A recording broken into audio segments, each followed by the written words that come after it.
Hey everybody, welcome to another episode of Band Together Leadership Seminars. My name is Paul Everts. I'm the CEO and founder of Band Together.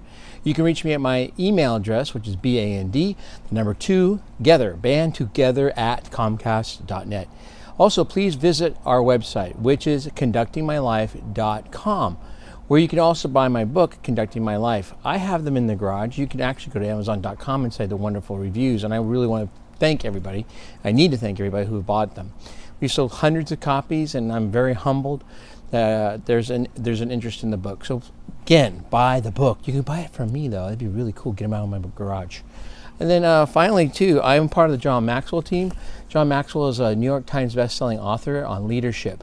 I would love to come out to your school, come out to your business, your church, synagogue, temple, whatever, and do a wonderful job leading you and your friends, colleagues, family, in some great lessons about leadership. Better people make better leaders, and I think that's what we want to do here at the John Maxwell team. There's the introduction. There's my 2 minutes of let me come help you. Again, why do I do this? I've done, we're getting to the year anniversary of my first time ever doing a YouTube episode. Why I do this, again, I haven't said it too often, is I was admonished for personal stories, personal reflection in the classroom. And I thought, okay, fine, I'll figure out a way to let the students know about life as I see it. We can work strictly on music, no problem. Once in a while, I'll sneak something in there like, this piece of music is similar to the Constitution. They both have rules, and yet you have a sense of freedom. You have a sense of freedom with this piece of music as you do with our Constitution. That would be one way I can tie life into music. However, I respect the fact that many people don't want to have my viewpoint in the classroom. Therefore, I do this. I also do it in honor of my grandfather, Commander Joseph Ambrose Flynn, who is still at sea on the USS Indianapolis, which was sunk 1945, the 30th of July.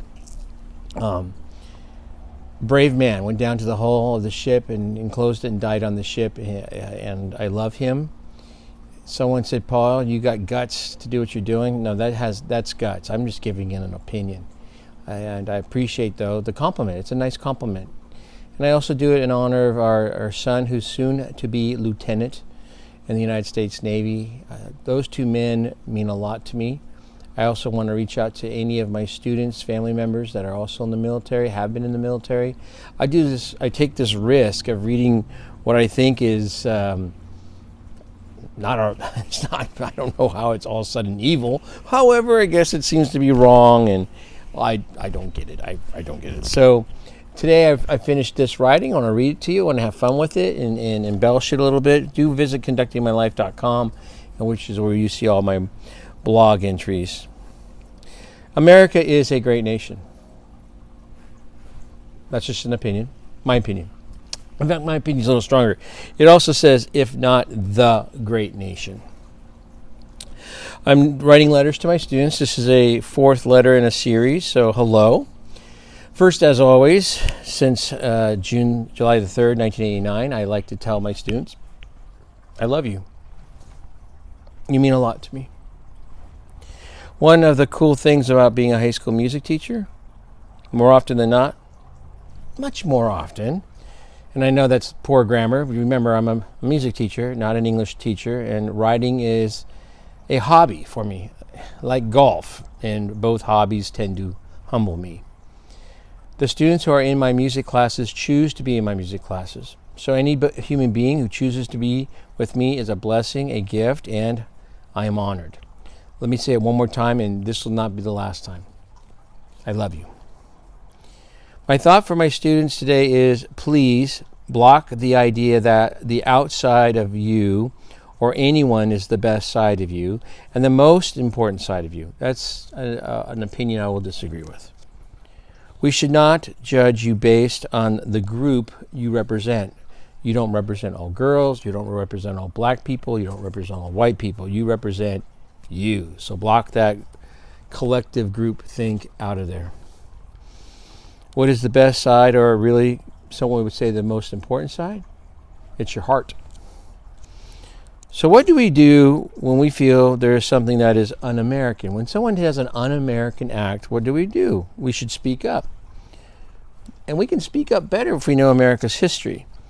What do we do when we hear folks share their opinion on why the United States of America is not a great nation? And again, personally, I believe the United States is the great nation, not the perfect nation. Listen and then speak up. Speak to what the person is sharing with you. Your opinion is as valid as any other's person. If you are one of my high school students, this idea, your opinion is as valid as any other person's opinions, is a big step to adulthood. Also allowing others to share their opinion, especially a differing opinion, that's just another step to being an adult. So I will speak up for how come I believe our nation is, quote unquote, I'm going to try to compromise with all you people who think it's a great nation. So I'm going to say a great nation. I would say in the top 2. I don't know who the other one is. Okay. I'm going to go ahead and be on the America's Great Nation side of the opinion. I'm going to use David Barton's essay featured in the Founders Bible. America once again stands at the crossroads of human history, with the eyes of the world looking on, wondering at the choices we will make. And here's my opinion, choices. Well, that alone makes us a great nation. For centuries, this has been the land of the free, the home of the brave, a beacon of enduring hope, and a place of genuine promise. Lady Liberty stands with her torch held high, crying out, quote, "Give me your tired, your poor, your huddled masses yearning to breathe free," unquote. And immigrants from around the world have streamed to these shores with hope and dream of a better life. This was one place you could come to with the dream of owning a piece of land. That is, if you came and worked hard and cultivated the land, you could actually have something that was yours. You could make your way and build a better life. That was the American dream. It said hard work mattered. My opinion now on what David Barton has written so far, well, it makes me wince when I see all these HOP wanted signs, and yet the state and the federal governments hand out money that in some cases is more than what a local small business can provide. So what is the incentive to work? Well, my answer to that is it's a sign of independence. You know, I was hearing somebody today on a talk show, and I want to say to this person, have you ever owned a business? And she hadn't. And again, the people who haven't owned a business, haven't had children, are the experts. And they make me cringe. I get physically nauseated. Well, maybe they should just pay more. I just went to a liquor store. I don't know how much money how much money do you think these people are going to make? Who work at stores, who work, I don't know. They need to raise the minimum wage. There used to be no minimum wage, just so you know.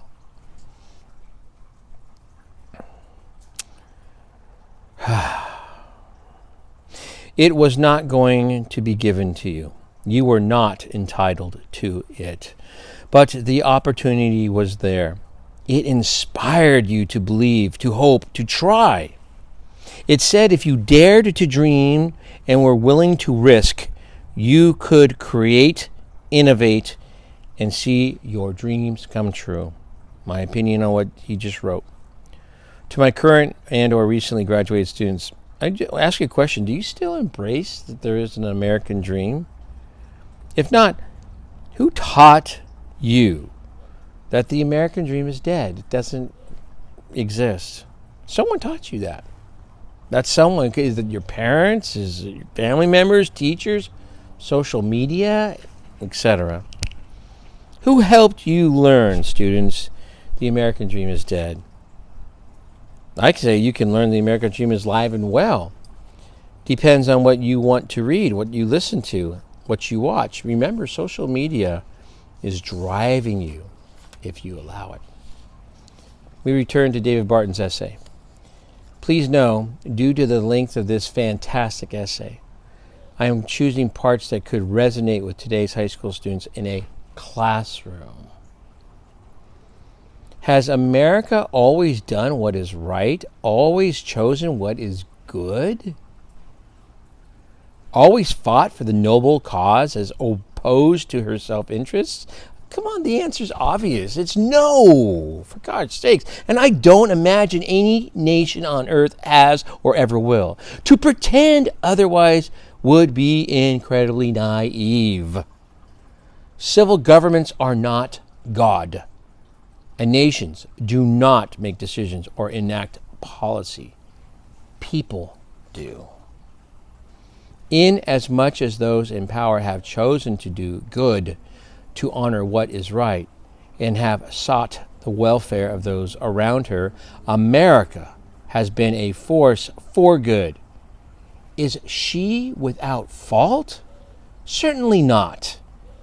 From early on, slavery was, is, and always will be abhorrent, as were the misguided notions of, quote, manifest destiny.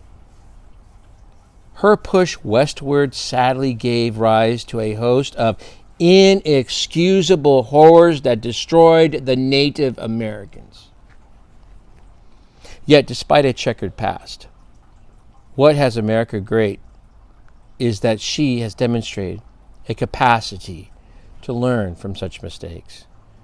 Thankfully, there have always been those who decried such evil, refusing to participate or comply.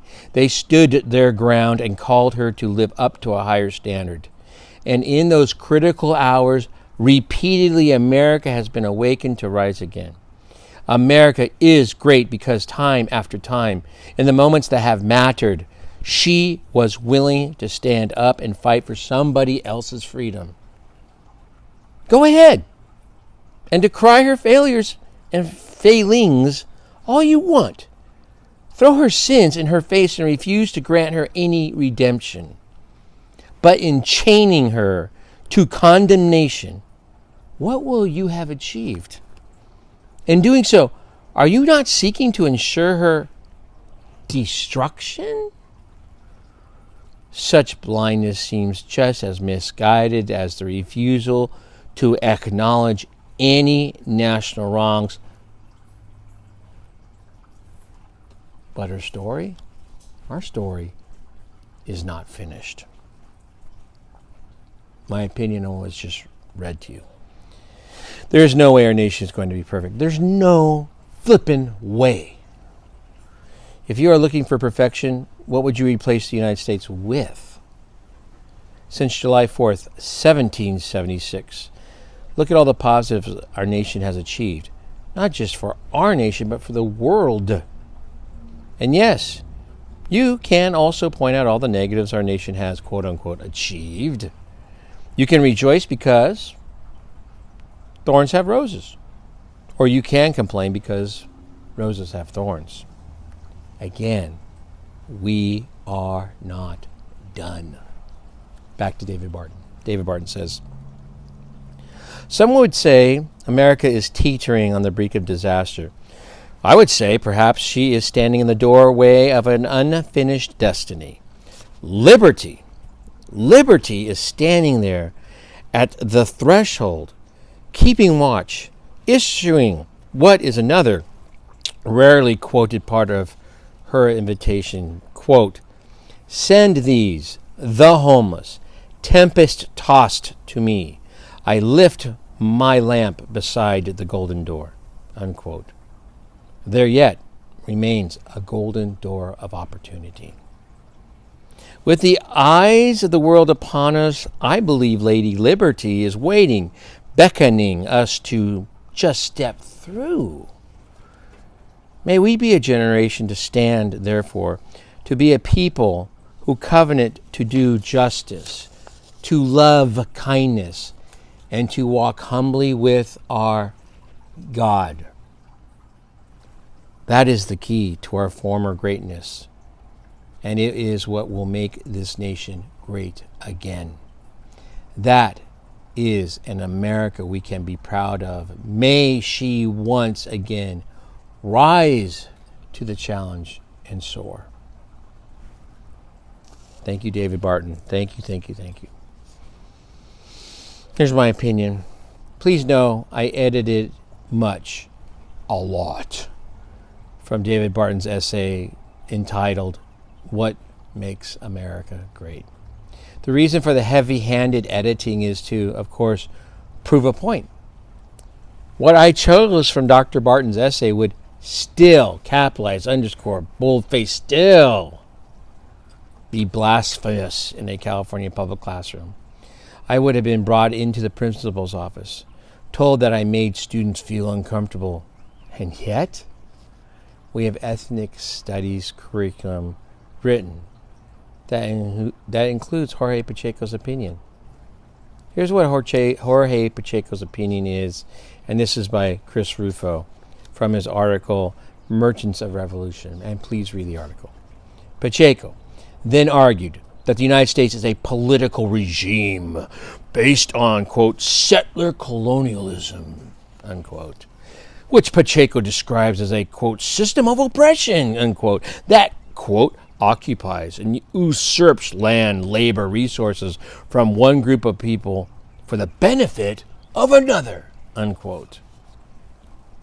The settler colonialist regime, Pacheco continues, is, quote, not just a vicious thing of the past, but one that exists as long as settlers are living on appropriated land, unquote.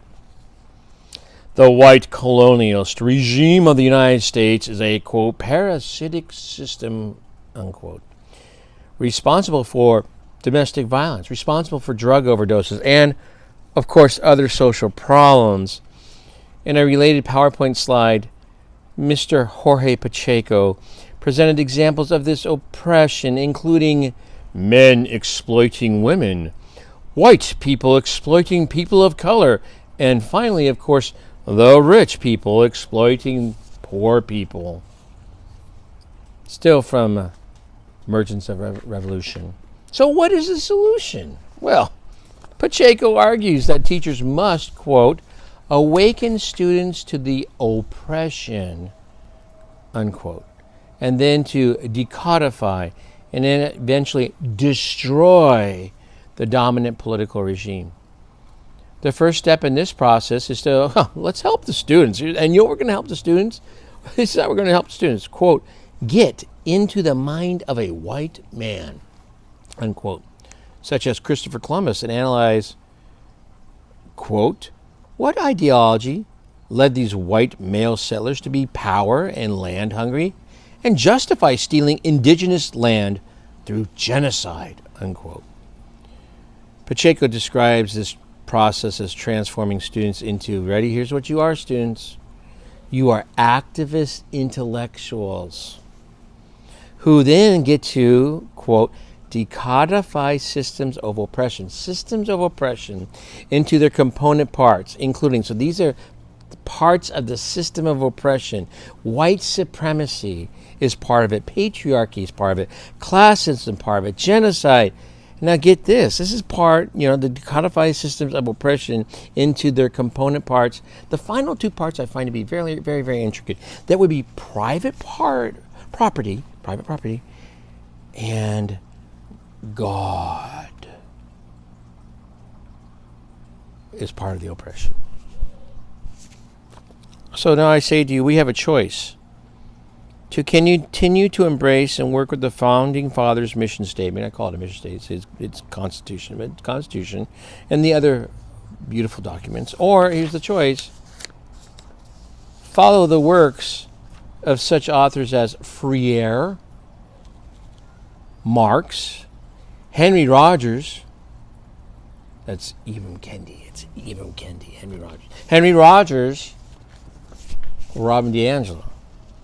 And then, of course, California public school teachers who support Pacheco's vision, which includes critical race theory. you have a choice. But you know what? This could lead to school choice. Remember, public schools are public institutions. Our government, state and federal, will drive the directions of our public schools. Do you even recognize the road they are driving? I don't. As an American citizen, yes, even you the high school student, can stand up and demand. We want both sides of truth. There's a danger to the single story. Again, many public school teachers have said, too much dead white man stuff. There's too much dead white man. Too much. Really? So what are you going to replace the dead white man stuff with? Just out of curiosity. How about Tiffany Jackson's Monday's Not Coming? Check that book out, parents. That might get you going. How about Gretchen McNeil's #murder trending? Check that book out.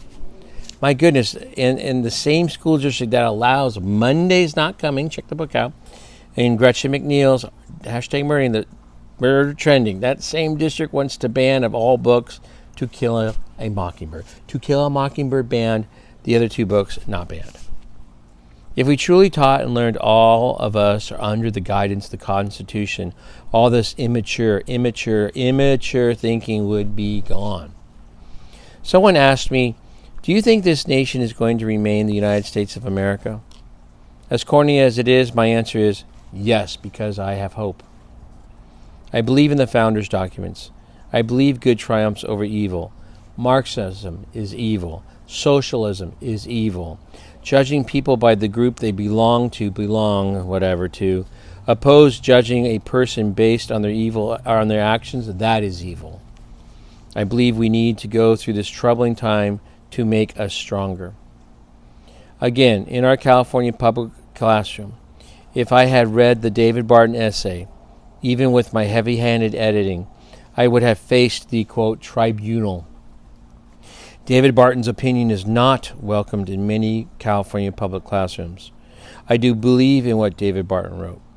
Why not read David Barton's essay in the classroom? Because I will give up that freedom so I can be with the students who need me.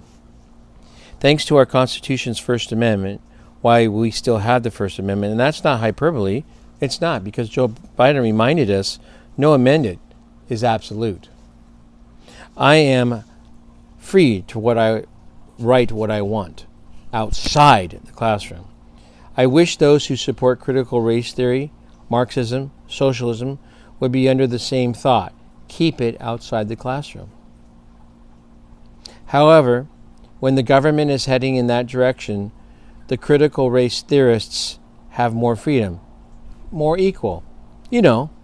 Like, quote, all animals are equal, but some animals, are more equal than other animals. That's a proclamation made by the pigs who control the government in the novel Animal Farm by George Orwell. That some white dead dude. Yeah, some dead white dude. The sentence is a comment on the hypocrisy of governments that proclaim the absolute equality of their citizens but give power and privileges to a small elite. And those small elite, those people, are the critical race theorists. And those who believe in the word equitable is the new equal. If you choose to support the comments of such people as Jorge Pacheco and the thousands of other California teachers, if you don't agree with the comments from Jorge Pacheco, you got to speak up. Because instead of silence equals violence, the silence is going to lead to generations of suffering. You're going to see a different America. And different does not always mean better. For over 245 years, we have made strides, great strides as a nation. I certainly want to keep America, America. I ask you to join me. Why stop now? Why stop now? We're on a never-ending journey of getting to be a better nation. Begin with the end in mind. Every choice you make is who you are, so choose wisely. Seek first to understand, then be understood. And finally, people don't care how much you know until they know how much you care. I care about you very much. That's why I make these videos. That's why I put myself out there. I hope what I read today touched somebody's heart. Thank you for your support. Thank you for your time. And thank you for my love. Oh, your love, actually. My love for you, but your love. I'm doing the best I can. I am doing the best I can. I am doing the best I can. I love you. Have a great day. Bye.